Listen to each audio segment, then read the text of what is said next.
Um bom dia de milagres a todos, que Deus abençoe a sua vida, a sua casa e toda a sua família em nome de Jesus Cristo. Estou com um louvor na minha cabeça aqui, estou com um louvor na minha mente. Eu queria até colocar aqui, mas não consigo, porque senão eu vou ser derrubado pelos direitos autorais. Mas o nome desse louvor eu não sei, mas tem uma parte que diz assim: qual é o som de quando Deus desce na terra? Como eu amo o seu nome, tem o nome mais lindo que eu conheço. É uma canção de amor, de adoração a Deus. E nessa manhã eu quero orar com você e quero falar isso para Deus junto com você. Quero poder elevar o meu pensamento a Deus, a gente em unidade aqui, como a gente faz todas as manhãs. E nesse momento onde nós elevamos o nosso pensamento a Deus, falar isso para Deus. Como é lindo o nome dele. És o nome mais lindo, mais bonito que eu conheço. Você sabe que todos os dias nós precisamos declarar a Deus a nossa devoção, o nosso amor. Precisamos declarar a Deus a nossa adoração. E a gente faz isso sempre pela manhã aqui no nosso tempo com Deus. E quando a gente faz isso, Deus ele recebe a nossa adoração como algo precioso, como algo suave. Porque toda vez que a gente chega aqui, a gente não chega aqui no nosso tempo com Deus, a gente não chega aqui no nosso último horário do dia. Mas a gente sempre chega aqui no nosso primeiro horário do dia, o nosso primeiro momento, o momento onde nós deixamos todas as outras coisas de lado, de fora, e então nos concentramos em Deus. Levanta as suas mãos aí nesse momento e diga assim: Senhor Jesus, eu estou aqui nessa manhã para te dizer que o Senhor tem um nome mais lindo que eu conheço. Senhor Jesus, eu nunca te vi pessoalmente e o meu pensamento não é capaz de imaginar a sua beleza. Mas só de ver aquilo que o Senhor faz, só de olhar para todas as suas criações, eu consigo imaginar o quão inimaginável é a sua perfeição. Olhando para o seu amor na cruz do Calvário, eu vejo o quão incondicional é o seu amor. Olhando para tudo que o Senhor faz por mim, eu percebo o quão imensurável é o seu desejo, a sua vontade em ter a minha vida, ter a minha alma. Espírito Santo, eu não posso começar o meu dia sem antes chamar a tua presença. Eu não posso fazer as minhas primeiras ações do dia sem que o Senhor esteja comigo. Porque a sua presença, Espírito Santo, é o que me levanta, é o que me mantém em pé. É por isso que nesse dia eu quero te louvar. Nesse dia eu quero te bendizer. Nesse dia quero louvar o teu santo nome, render o meu louvor e a minha adoração ao Senhor e dizer: fica comigo, Espírito Santo. Aonde quer que eu vá, vá à minha frente. Sei que a tua presença é real na minha vida. Que a tua presença possa também ser real na minha casa. Que o teu Espírito esteja se movendo entre a minha família. Assim eu clamo pela tua presença. Assim eu chamo ao Senhor e te recebo, ó Deus de Israel.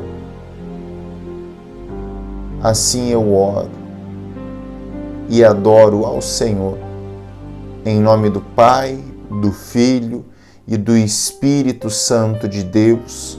E você que crê, diz amém e graças a Deus, glória a Deus, graças a Deus. Eu quero nessa manhã falar para você que você não é um erro, que você não é algo que Deus fez de uma forma desproposital. Eu quero falar para você nessa manhã que o Espírito Santo, ele não habita em qualquer lugar. E é por isso que você não é qualquer pessoa. Se o Espírito Santo habita em você, é porque existe algo muito valoroso em você. E é necessário que você tenha esse entendimento de que o Espírito Santo só habita em lugares excelentes, para que você compreenda que você não é uma pessoa sem propósito, que você não é alguém que veio para esse mundo sem projeto nenhum, mas para que você tenha convicção de que se você está vivo nesse momento, se você veio a esse mundo, se você está nessa terra, é porque o céu sonhou com você, é porque Deus planejou você, Deus orquestrou toda a tua trajetória e Ele tem o melhor preparado para a sua vida. Eu sei que muitas vezes é difícil e é incompreensível, na verdade, não é nem difícil, é incompreensível os planos de Deus. Você sabe que se em dados momentos da nossa vida a gente compreendesse os processos e os caminhos que Deus nos leva, a gente deixaria de vivê-los? Se José soubesse que para chegar ao governo ele tivesse que passar pela prisão, talvez ele tivesse dado um jeito de evitar a prisão. Mas a prisão era necessária para que José aprendesse a ser governador. Talvez se Davi soubesse a respeito de Golias, soubesse a respeito do reino que Deus queria dar para ele, ele tivesse de alguma forma tentado evitar o pasto. Mas antes de Davi estar no trono, ele aprendeu a governar no pasto.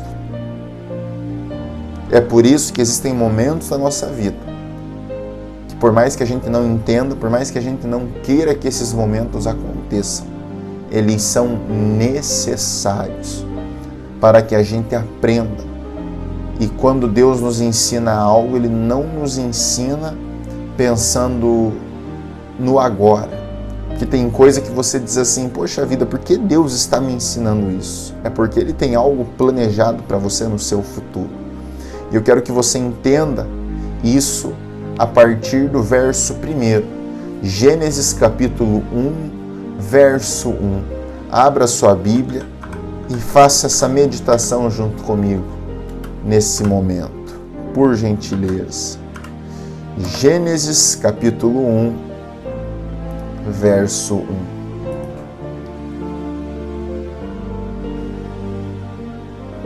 Graças a Deus. Conforme você for encontrando, comenta aí, coloca aí nos comentários. Encontrei, achei. E conforme você for comentando aí, nós iniciamos aqui a nossa meditação. Eu vou dar um tempo aqui para que você comente, para a gente iniciar a nossa meditação. Amém? Graças a Deus. Glória a Deus. Louvado seja Deus. Você vai descobrir agora que você é mais valioso para Deus do que você imagina. Você é mais valioso para Deus do que você pensa. Você é mais valioso para Deus do que a sua mente é capaz de imaginar. Eu sei que existem momentos da nossa vida que o cerco ele se fecha e a gente diz assim, poxa, para onde é que eu vou correr? A gente olha para um lado, olha para o outro e pensa, para onde é que eu vou? E saiba que Deus, Ele é a resposta, não importa a pergunta. Olha o que está escrito lá no capítulo 1, no verso 1. No princípio criou Deus o céu e a terra. Verso 2. E a terra era sem forma e vazia, e havia trevas sobre a face do abismo, e o Espírito de Deus se movia sobre a face das águas. Eu vou me limitar hoje ao verso 1 e ao início do verso 2. No princípio criou Deus o céu e a terra era sem forma e vazia. Ou seja, primeiro Deus cria o céu. Em seguida, Deus cria a terra. Perceba aqui que Deus ele não precisou de elemento nenhum para criar o céu nem a terra. A partir da palavra dele que é liberada, ele traz à existência o céu e a terra. E aqui no verso 2, perceba que ele coloca, ele informa que a terra era sem forma e vazia. Olha que interessante isso. Dar forma a algo não significa criar algo. Por exemplo, hoje existe a madeira. E a partir do momento que você pega a madeira, você pode dar forma dessa madeira a várias coisas. Hoje você pega a madeira, você constrói uma mesa. Você pega a madeira, você constrói uma escada, você dá forma a uma escada a partir dessa madeira. Você pega uma madeira, dá até para você construir um poste, uma coluna a partir de uma madeira. Ou seja, a madeira ela já existe, mas você quando faz algo com ela, você dá forma. Então primeiro Deus cria o céu e a terra, ou seja, eles não existiam. E depois Deus percebe que ela era sem forma e vazia, a terra, e a partir daí ele começa a dar forma à terra. Quando Deus cria o céu e a terra, ele cria a partir do nada. E o que eu aprendo com o verso 1 de Gênesis, no capítulo 1, é que Deus ele não precisa de um elemento para criar algo. Deus ele tem capacidade de criar algo a partir do nada.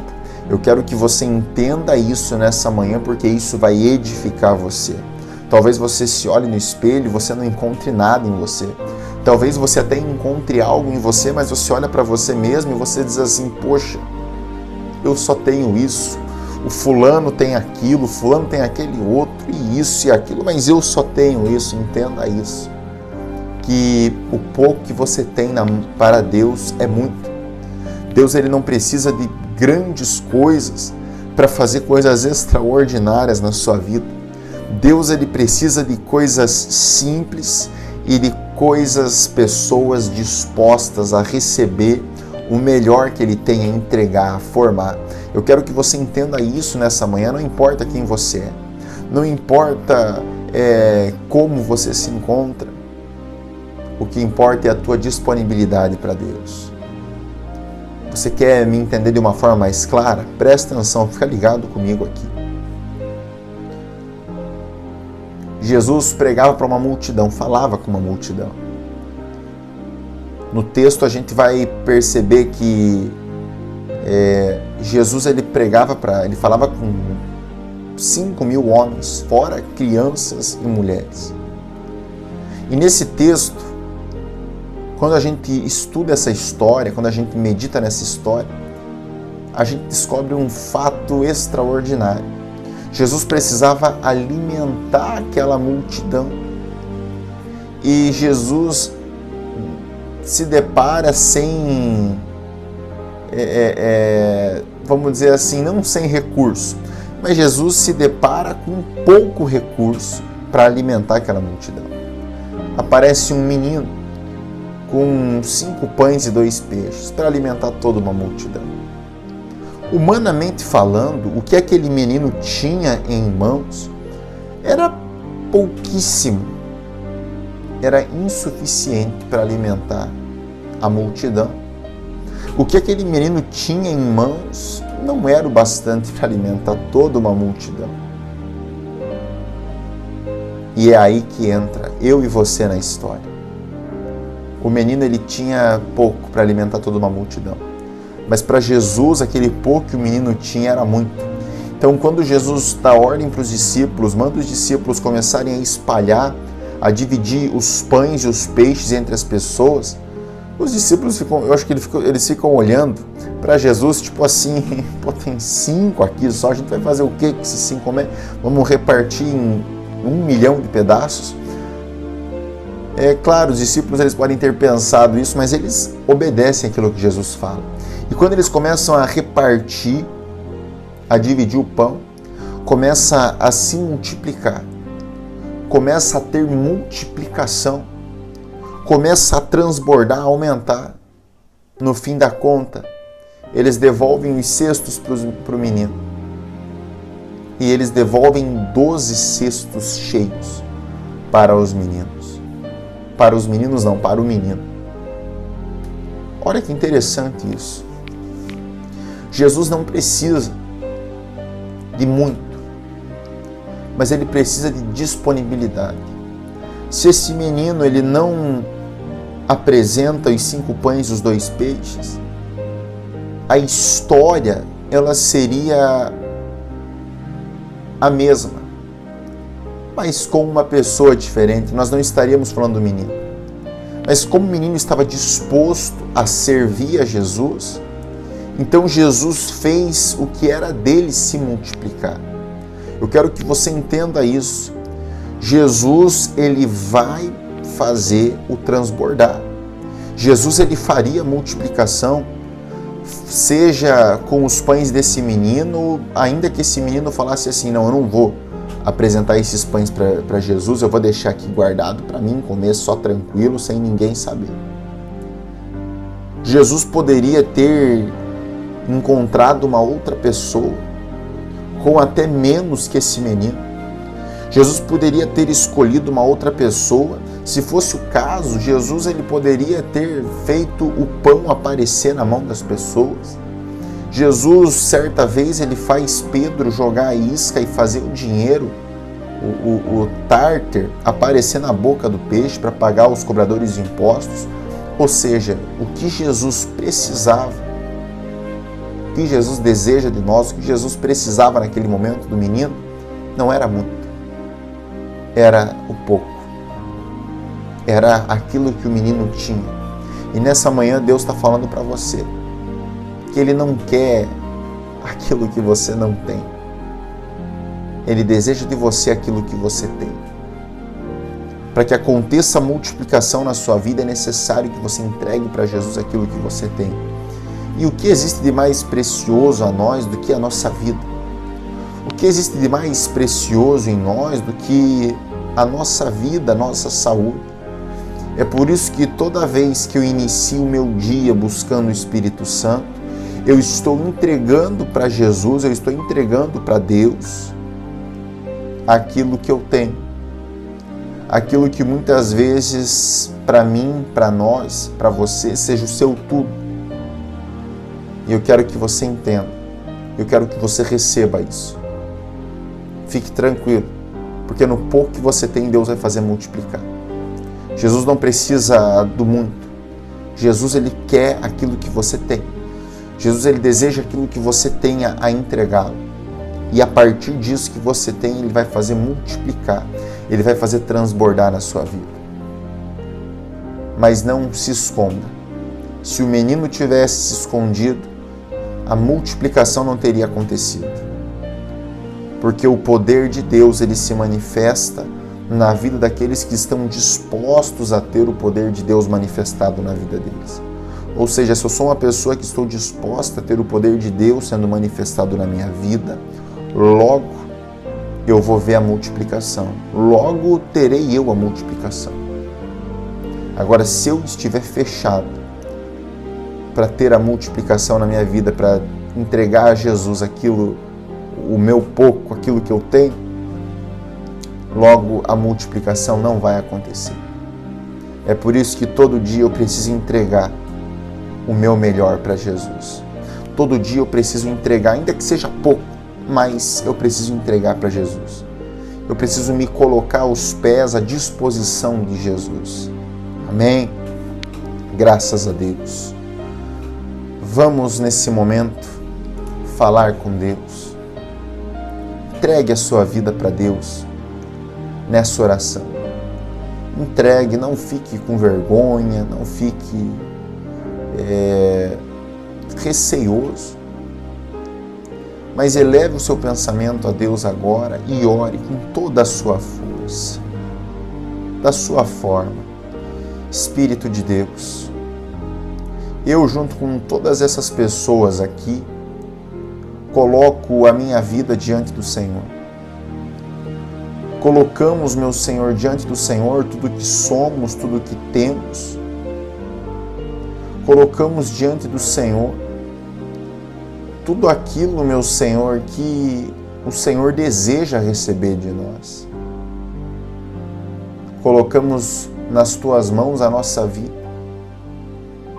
e queremos, meu Senhor, que na nossa vida seja feita a Tua vontade, ainda que muitas vezes a Sua vontade não esteja de acordo com a nossa, mas sabemos que o Senhor é aquele que do nada pode fazer tudo, e com o pouco ainda que nós temos, o Senhor pode todas as coisas. Então, Espírito Santo, opera aquilo que o Senhor deseja. Estabeleça sobre a nossa vida aquilo que o Senhor sonhou para nós. E que os céus sejam abertos sobre nós. E que as Tuas bênçãos, elas sejam derramadas sobre a nossa vida. Porque quando nós dependemos do Senhor, nós vivemos segundo a Sua vontade. E a Sua vontade ao nosso respeito é boa, perfeita e agradável. Assim nós oramos, Espírito Santo, Te adoramos. Fazemos isso em nome do Pai, do Filho e do Espírito Santo de Deus. Amém. E graças a Deus, glória a Deus. Amém. Louvado seja Deus. Não se esqueça, hoje às 20 horas, a nossa oração para a libertação. É um momento extraordinário. Participe conosco. Convida mais alguém para estar junto conosco aqui, às 20 horas pontualmente. Amém? E tudo aquilo que amarra você, tudo aquilo que prende a tua vida, os teus caminhos, vai cair por terra em nome de Jesus Cristo. Amém? Pastor, eu sou uma pessoa liberta, tranquila. Participe mesmo assim. Que nós repreendemos a inveja que lançam contra você. Repreendemos obras que lancem contra você. Talvez você diga assim, pastor, mas ninguém me conhece, ninguém luta contra mim, trabalha contra mim. Talvez você não seja uma pessoa super reconhecida. Mas isso não quer dizer que não tenham pessoas que não observem você. Isso não quer dizer que não tenham pessoas que lutem contra você. E essa noite de quarta-feira é a noite de nós quebrarmos todas as amarras. E eu tenho certeza que coisas extraordinárias acontecerão na sua vida, sobre a sua vida. Amém? Participe conosco. Não se esqueça, daqui a pouco, às 17 horas, a nossa tarde da bênção. Não tivemos ontem, mas hoje teremos normalmente. E às 23 horas também o nosso clamor da noite. Amém? Que o Senhor te abençoe e te guarde. E faça resplandecer a luz do rosto dele sobre a sua vida. Uma quarta-feira extraordinária, repleta de bênçãos e milagres, em nome de Jesus Cristo. Graças a Deus. Até depois, gente. Glória a Deus.